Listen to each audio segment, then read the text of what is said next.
digital, social media, and technology companies, as well as positions with major marketing research and startup organizations. Roger has worked with a very impressive list of companies, including advising or working for Google, YouTube, LinkedIn, Facebook, Visa, HP, Pfizer, and he got stock on all these companies, so the guy's just cleaning up. He's also consulted with digital agencies, nonprofits, and lots of startups, so a real broad career in marketing. He is most passionate about the syndicated research he did for the wine industry, and we were talking about that at the table here. You can find the research he co-authored in the Merrill Wine Monitor, the U.S. wine consumer. So very pleased to have Roger Brooks speak to us today. Thank you very much. Well, it's great to be back. I've taken a little bit of a hiatus from BACN. Not my bad. So in terms of gratefulness, thank you for that presentation. I'm passively grateful to Don for inviting me, and I'm actively grateful to be here. So I've done this presentation quite a few times, but it's interesting. I've done these presentations, among others, all on Zoom or Google Meet. This is the first time I can recall doing an in-person presentation since, I don't know, 20 years ago or something like that, 15, whatever. But anyway, let me just start by, okay, this is not advancing. Oh. See, how do I? Oh, that's what it was. I was going to do the disclaimer, so let me do that. Oh, okay. So, as you get down into the examples, you're going to see slides with a tremendous amount of data. The purpose is not to go through that data with you. It's to show you this visual picture of what can come out of really solid marketing research that then informs the decisions that the recipient, whether it's your client or whatever, receives. So don't view this as, oh my God, I'm overwhelmed with data, because you're not expected to absorb any of it, only to see the virtue of what Roger's presenting, the quality and content that can inform decisions to your client. Thank you, Don. Took the words right out of my mouth. Yeah, I mean, Don and I had a conversation before we got started. This is not to learn how to do research. That takes years and probably a semester more coursework. This is more, I'll get into the objectives in just a moment. So just to create expectations, don't take notes. The deck and the talk will be available later on. So just sit back and relax and learn a little bit about market research. Okay, that's me, my company. Everybody's going to have a title page. And as Bruce indicated, kind of wide. Well, when you've been doing this for nearly 30 years, you end up working for a lot of companies or working at or with. My primary focus since going independent about 3 years ago is with startups. I did a fun job with a startup for about a year, and then a nonprofit, and then as Don mentioned, Bruce mentioned, the wine industry study. So the key takeaways, I think, interesting how when you go from a Mac to a PC, how the arrows get screwed up. Anyway, to facilitate a basic understanding of market research to enable you as coaches and consultants to consult with the client. So when you're having a discussion, hopefully by the time you walk away today, you'll be able to say, oh, this person said, oh, I wanted to launch a new product, or I want to measure customer satisfaction. Oh, well, that tells me they should do some marketing research with whomever. So to introduce the process, probably the most important slide in the deck are the applications. There's literally one slide that talks about that. And then as Don indicated, the examples, I just want to briefly show you them, and I'm going to read through them. It's just a matter of showing. I'm a big fan. If you don't do something, show an example of what it looks like. You've been talking for half an hour about market research or whatever, show an example. 2 or 3 live examples. And then please interrupt me throughout. There's a Q&A at the end, but I'd rather, when I do these, I'd rather have it be a dialogue. So if you see something, I finish the slide, you say, Roger, what did that mean? Or I've got a question, just let's make it as much a dialogue as possible. One of my favorite slides I found, there's a real mindset around market research, or people who don't want to do market research. And you've probably heard of W. Edwards Deming. He's the guy who advised the Japanese auto companies We took American expertise and transported over there. It says, without data, you're just another person with an opinion. If you believe in market research, it's like, don't find customers for your product, find products for your customers.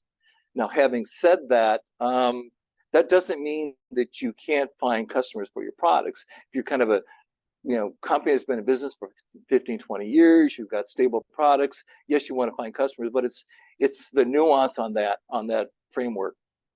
What is market research? There are really three kinds. I don't know about you, but when I want to know what's this product, what is this, the first place I go to is Wikipedia. So I said, well, what does Wikipedia say about market research? It's an organized effort to gather information about target markets and customers. It's a very important component to business strategy and in the competitive context. It's a mouthful, but it's a strategic and tactical tool that's been used for decades by major corporations around the world. Tens of billions of dollars are spent annually on market research. My definition that I like the best is market research reduces uncertainty in decision making. That's probably the most important key benefit. It reduces the opportunity cost of making the wrong decision. Three kinds, moving right to left, syndicated. If you've got a question about the market, go online, do search. That's called secondary research. It's data that's already out there. In AI, I've used AI in some studies, and AI could be a really cool tool as well. Syndicated, this study that I just completed with a couple of partners, that was a syndicated study. We want to do a major study, beverages and wine consumption, purchasing behavior among Gen Zs and millennials. That's a syndicated study. We did it, a lot of nice press, got 9 sales already. So that's syndicated. Primary is flipping the focus to, I'm going to do a study not on what I want, but what the client wants. So it's primary proprietary research. So the rest of the presentation is going to be discussing primary research.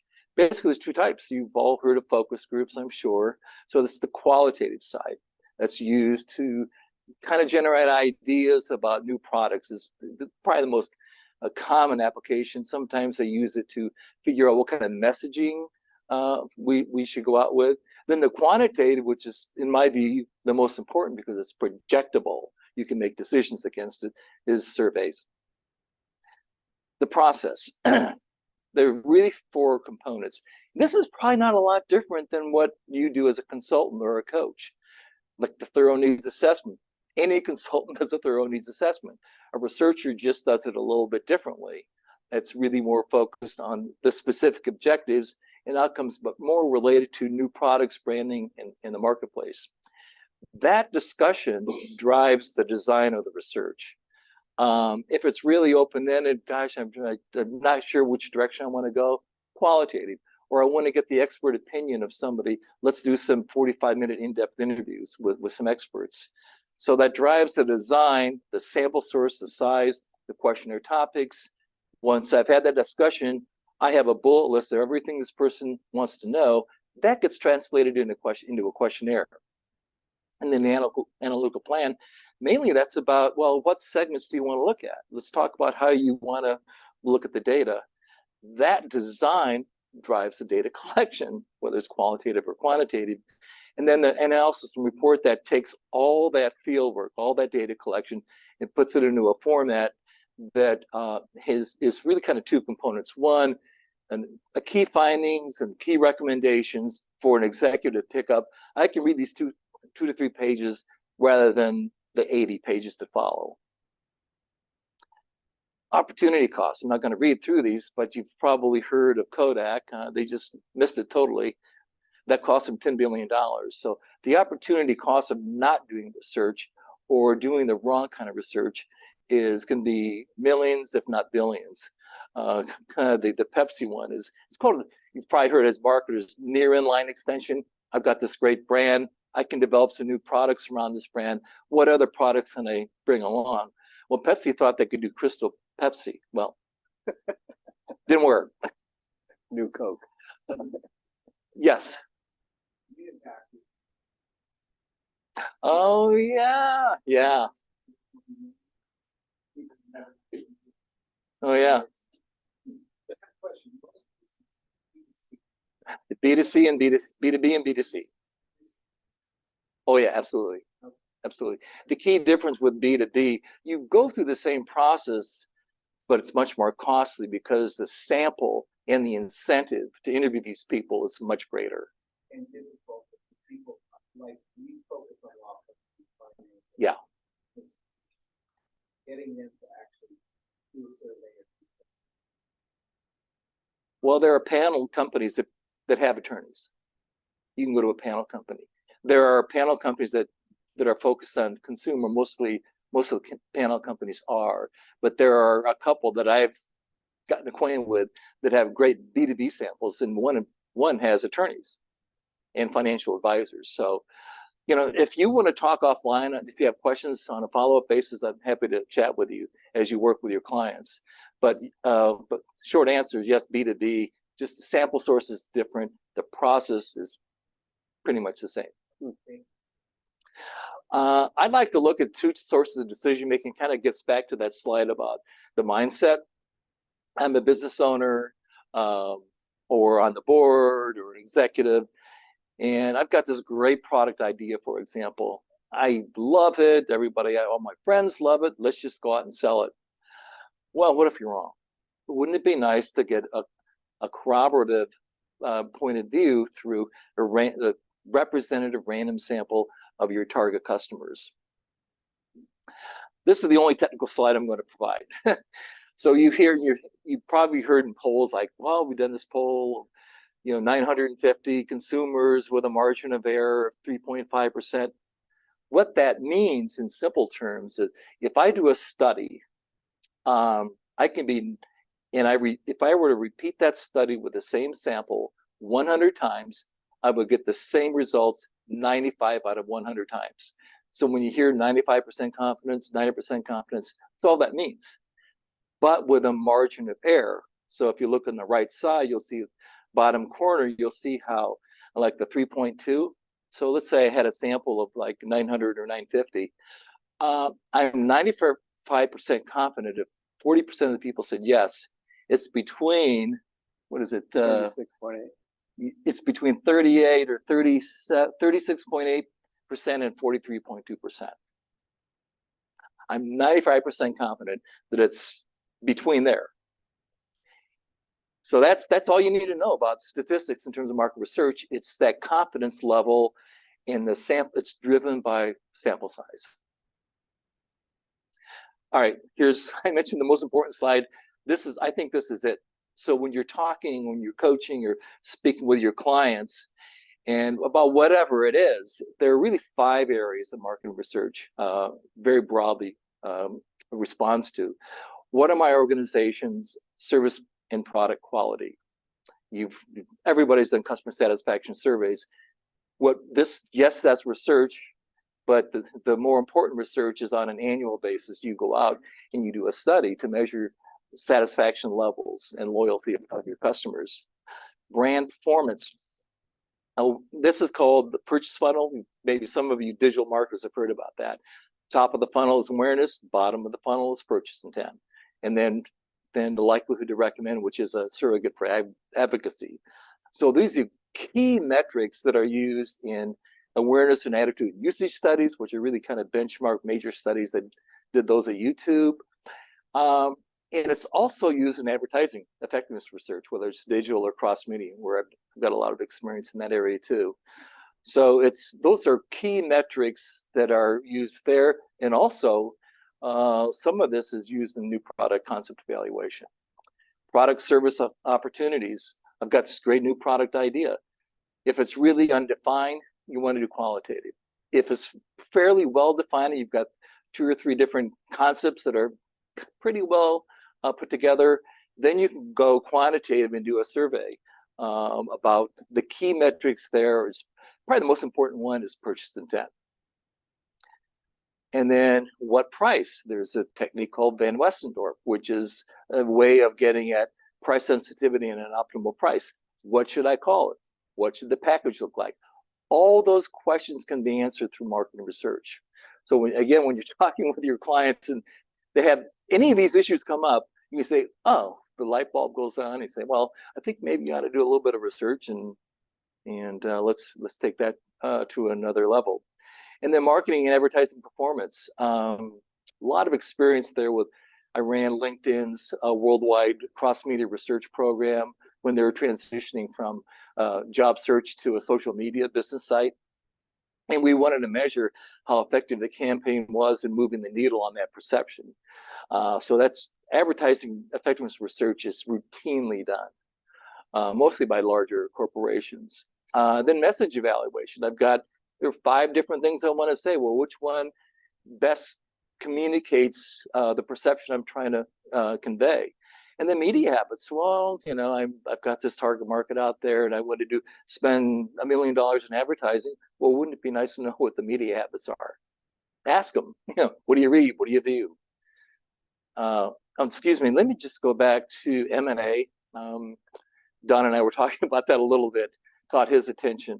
I do some work with actually a former boss at a startup, but we're colleagues now. And she consults with companies. She might have a client that wants to buy a company for $100 million. Well, due diligence is something that people do in an acquisition process. Well, what's the competitive, that company that I want to spend $100 million on, how do they compare against their competitive set on key attributes that are most important? So you've probably seen quadrant maps, importance, performance, key attributes. How do they perform against competitors on the most important attributes? Okay, quickly, these are kind of fundamental strategic kinds of research that's done. I mentioned awareness, attitude, and usage. That's just, hey, I did this at YouTube. We did this, I think, quarterly, where you measure on this new product where they're launching a competitor to Spotify. And we want to understand the awareness, attitude, and usage, not just of their product, but the competitive set. And then segmentation research. There's 2 ways, demographic and then attitudinal behavioral. And don't want to get into attitudinal behavioral.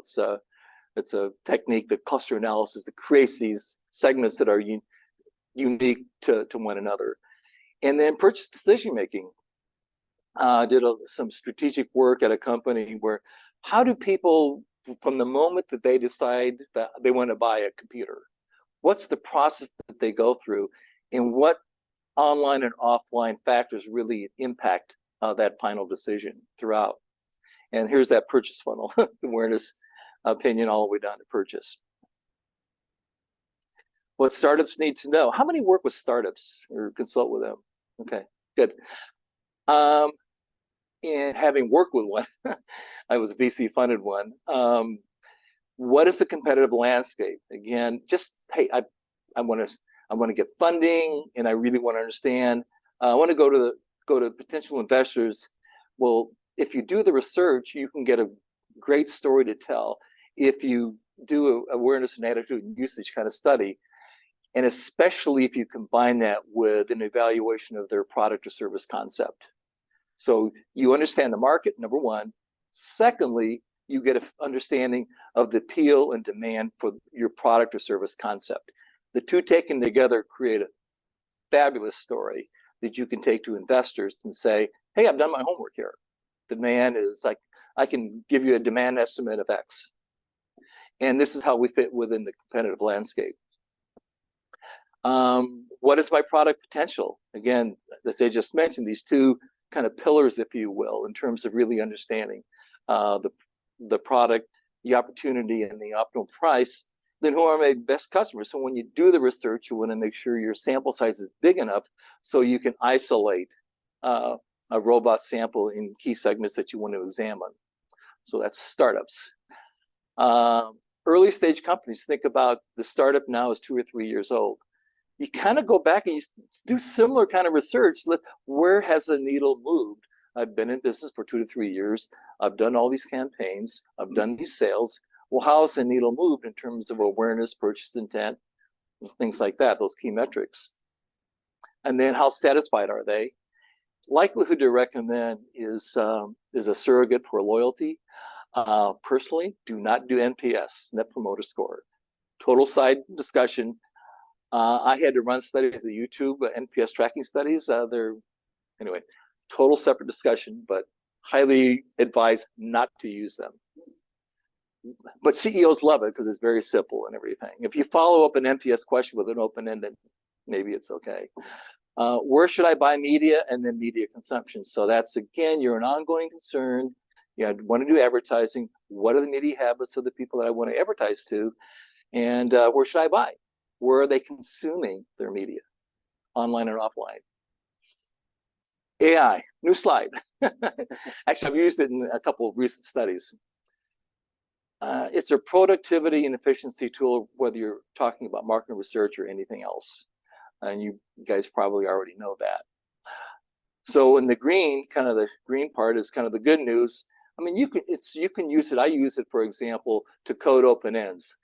I had 1,300 respondents, and rather than grinding through all these individual answers, I said, well, can you tell me the key themes? AI did a pretty decent job. Can you tell me which responses were positive and which ones were negative? Not bad. They did that for me. Otherwise, I'd have to spend hours going through it. So that's an obvious tool in marketing research for processing data. And just for fun, I thought, well, you know, I'm working with this other client. Let me just tell them to do a discussion guide for like a focus group. And did a decent job. I mean, but let's get to the bottom here. The guidelines, it is not a substitute. And I don't see it in the foreseeable future being a substitute for very strong strategic and objectives and helping and advising the client. That AI can't do that. At least yet. And then the expert review. So maybe you can get a draft of a discussion guide, maybe you can get a draft of a survey, but intervention of an expert is absolutely essential. Any questions on AI or with regard to market research? I mean, it's a big concern in the industry. It's like, is it going to take my job? But not yet. Yes. Yeah. So you talked about how like changes. You think that other people with AI, and other people post AI, like you know, your companies can be different. And you know, so many social changes, political, economic changes. Just wondering about how confident that research is. There's so many variables. Oh, in terms of going out and doing a survey or a study, you mean? Or but if I would repeat this study, I would get 900. oh yeah, it shouldn't make any difference unless you let AI do it for you. The only way you can make that comparison is if you did the same questionnaire to the same sample. So when you do tracking studies, AI or otherwise, you have to make sure that that survey instrument is the same and the sample is the same, so that you can, any differences that you see over time are due to the marketplace and not due to any changes you make in the questionnaire or any changes you make in the sample acquisition. And does that help? Oh, yeah. Yeah. Yeah, I think the AI impact is really more in from a positive standpoint, helping the researcher do a more efficient job. That's basically it. But having said that, it's really knowing that there's still going to be a tremendous amount of intervention to make sure that questionnaire is right. And again, there's no substitute for that upfront consulting. AI can't do that. A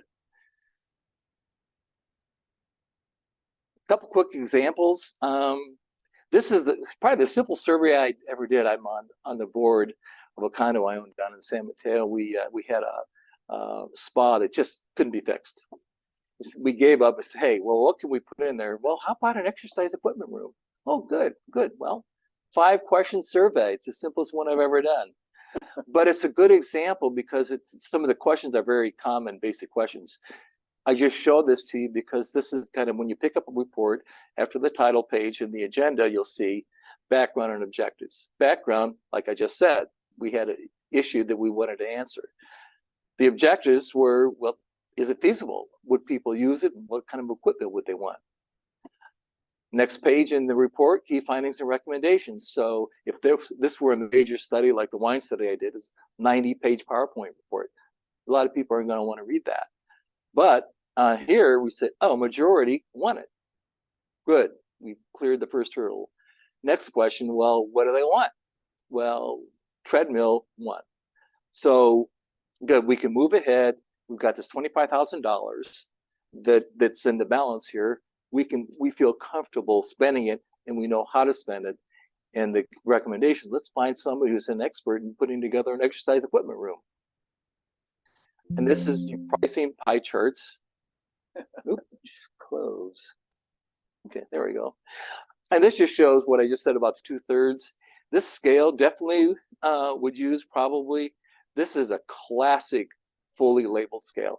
I'm a big fan of fully labeled scales. Separate discussion of why. I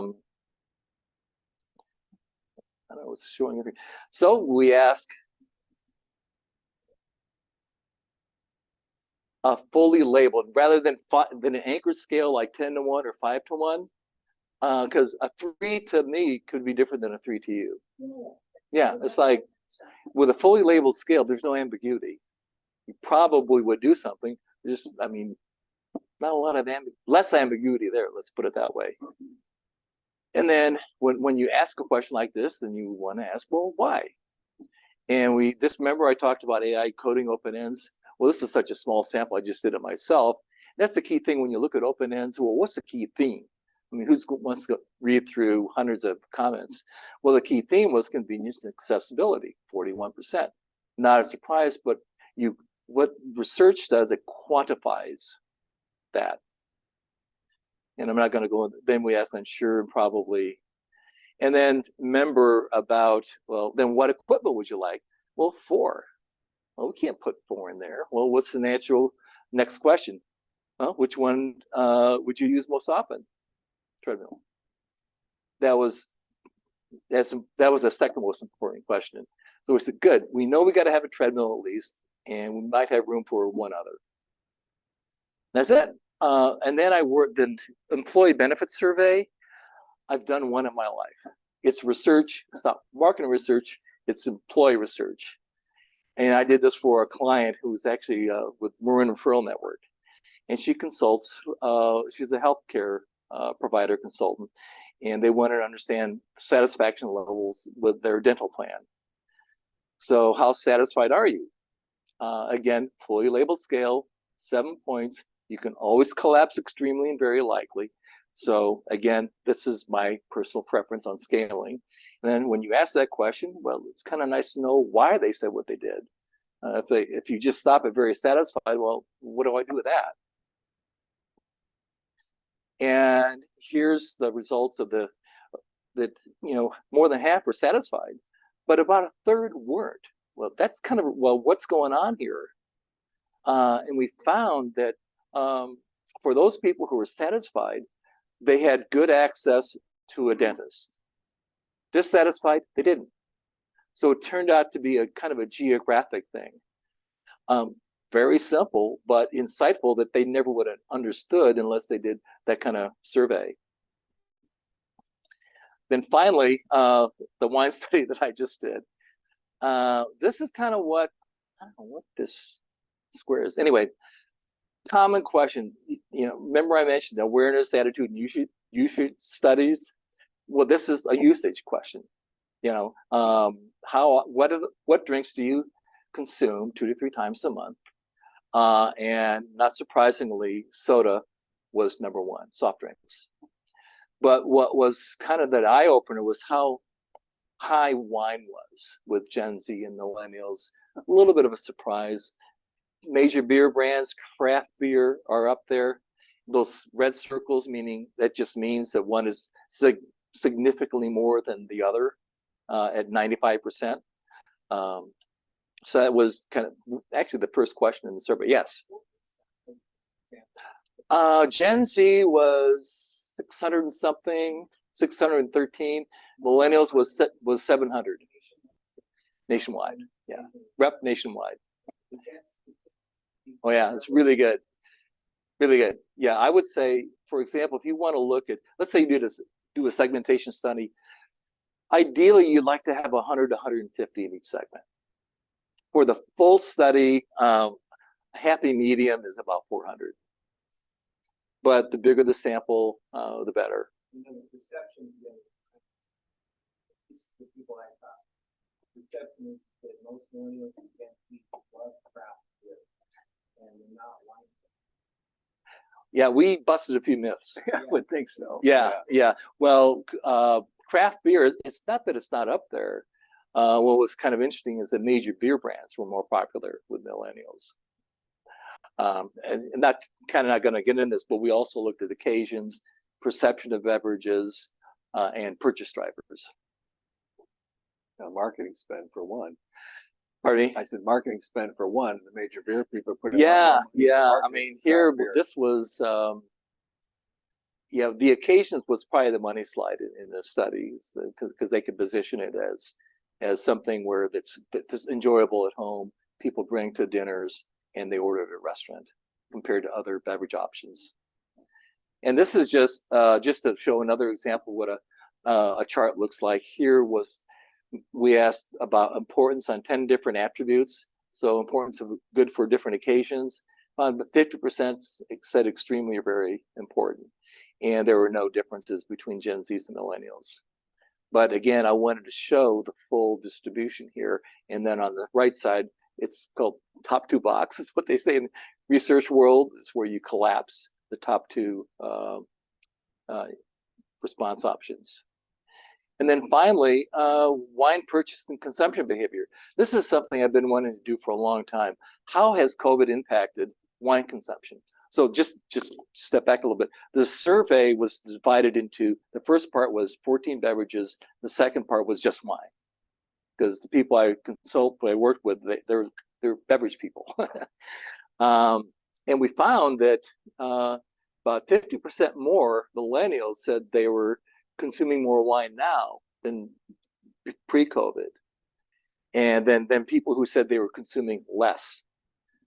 Good news. Gen Z, it's reported, you can't really talk about it because a lot of the Gen Zs were not of drinking age pre-COVID. So the data's there, but I didn't really talk about Gen Z in that regard. But this was some of the good news around this population, that another metric that says, they're actually more saying they're drinking more than people say that they're drinking less. And then just to close with that slide again. Yeah. Quantity. Yeah. And how much they're drinking. But when you go off the wine country, you have all these cheap places now, and prices have escalated. Yeah. Do they care about volume, or do they care about profitability and what they can charge? Oh, the wineries, you mean? Well, that's kind of a separate question. I think the most important objective of wineries is to retain the wine club members. That's their money. But to kind of another answer to your question was, hardly any of these people spend more than $30 on a bottle, and none over 50. $20 is roughly their spending range. Yes. Roger, I'm seeing a lot of demographics. I'm not seeing much psychographics in there, but a term that I've been involved in my business is value graphics. So why people purchase things based on their values. Mm-hmm. And a good example is that the Cone Communications came out with a survey that showed that 93% of moms will switch to another product if that product is connected with the cause. And 85% of the general population will switch to another product if it's connected with a cause. Right. So they're making their purchase decisions based on their personal values. I don't see any of that in this. I've done studies that address that. I mean, every study is different. I just showed you 3 examples, but certainly you can measure that. I'm fascinated by it because you say, millennials are